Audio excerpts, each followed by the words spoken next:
in your heart, I'm not in the bad books because of everything that has transpired this week. I just want us to just always be reminded of him when we think of each other.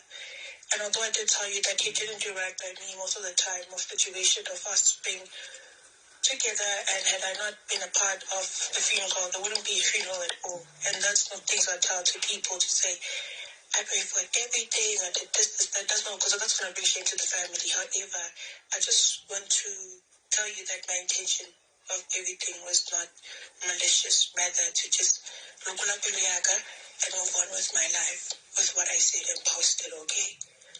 I hope if I did hurt your feelings a bit, that you do forgive me, okay? Felt like the longest week of my entire life. I finally made it back to my place. Spent the whole of last week in and out of the house, and now that I'm back, the ball needs to keep rolling.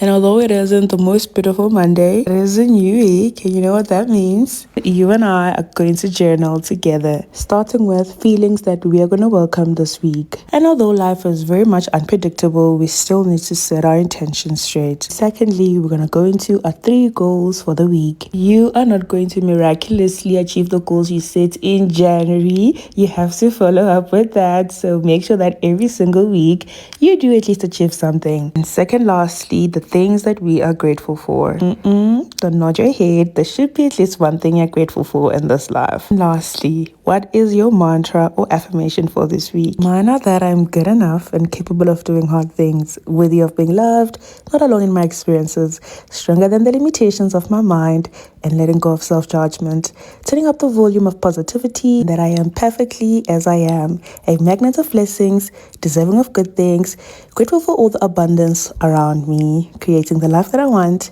capable of achieving my goals, a gift to this world, and that it is all that I need. That's all it takes to help me have an amazing week. I'm a real person with a real life, living real experiences with real content.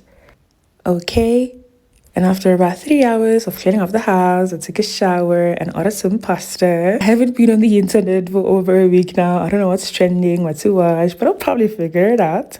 I hope you had a better Monday, and I am wishing you a beautiful week. Hello guys, welcome back to yet another video. Again, Grace Mondlala is trending, okay? So the past weekend, Grace posted her ex-boyfriend that she had been dating for 5 years. Sipho Zulu, he passed away in a car accident, and Grace allegedly, that's what they say on the internet, that she was planning the funeral of the boyfriend. She even paid for it. Wow, there is even a VN, I'm sure you heard in that VN, where she paid for the ex-boyfriend's entire funeral, wow, guys, she's trending. People asking, why is she being the chief mourner of her ex-boyfriend? Like, they broke up, but I feel like I understand, because they've been dating, guys, for 5 years, and they broke up 6 months ago. It's only been 6 months, and the guy lost his life. Guys, it's 5 years. 5 years is not 5 months. 5 years is a very, very long time. Guys, I just feel like people should give grace. Just like a name. People should give her grace. Let her be, Let her mourn however she wants to mourn. And let us not dictate, because had we been in her shoes, we probably would have done that above and beyond. So, let her be, guys. So yeah, please do let me know of your comments down below. And yeah, let's subscribe and let's be a family. Thank you.